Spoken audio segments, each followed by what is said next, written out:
USAID, did you work for USAID? Yes, I worked in Afghanistan for 2.5 years. Wow, what did you do for USAID?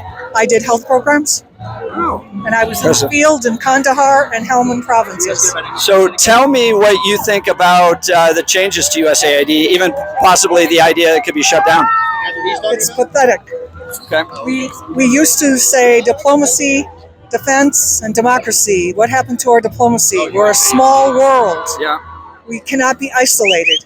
And Now, we have to care about those people who can't care for themselves. A lot of the feedback we get on our show, on our station, is that we're $36 trillion in debt. We shouldn't be spending money outside our borders. What are your thoughts? Our percentage, 4% of the budget is spent on foreign aid. That is minuscule compared to other countries. Yeah. And if we stop disease, and being a health officer, if we stop disease in one country, we will stop it in our own. So the other part is, well, why can't these countries take care of themselves? Because they're poor. Their governments are poor. Does it foster a sense of dependency then? You can't. You have to build people up before they can become what they need to become. And we're just trying to make them get through. We're not fostering dependency. In fact, one of the goals of USAID is to build communities, to build the ability of the community to work without funding. So that is one of the main goals. Does that happen? Like, for instance, Afghanistan, we spent $1 billion there. A lot of time we shed blood over there, and it feels like we left and Taliban just went right back into control, kicked little girls out of school. And it feels like a big waste. Tell me from your perspective, being on the ground in Afghanistan, was what we did beneficial in the long term?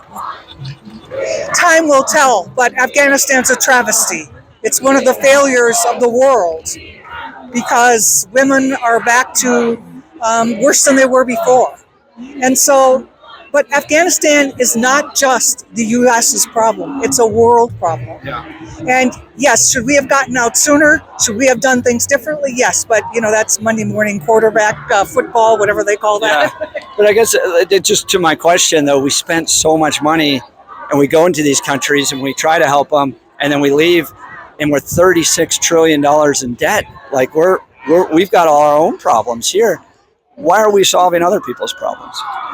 We're not solving other people's problems. We're helping other people to come out of poverty, educate women, help people to find a way to help themselves out of poverty, like with agricultural programs that will grow better food, better crops, that kind of thing. Health care for children so they don't die at a young age. We do a lot of things that are very practical. Some of the stuff that Trump and Elon Musk and other are pointing out is waste, fraud, and abuse within USAID. No problem addressing some of that stuff? No. I worked for 20 years for USAID, and my daughter works for them. That simply is not happening. I know those people. I worked with the staff, the foreign national staff. I worked with the foreign service officer, was one myself. That is not happening. Sure, it's happening on some level, but not to the degree, because it happens everywhere. So what they were reporting today is, BBC and Politico, for instance, are getting funding millions of dollars from USAID. Yes. Why is the BBC getting money from USAID? Because they spread the word of democracy and programs and civil rights and healthcare. BBC does a great job because they have wide coverage in the world and people listen to them, and so they spread the word to people about what their rights are, where to get health care, as I just said, and yeah, it's all good.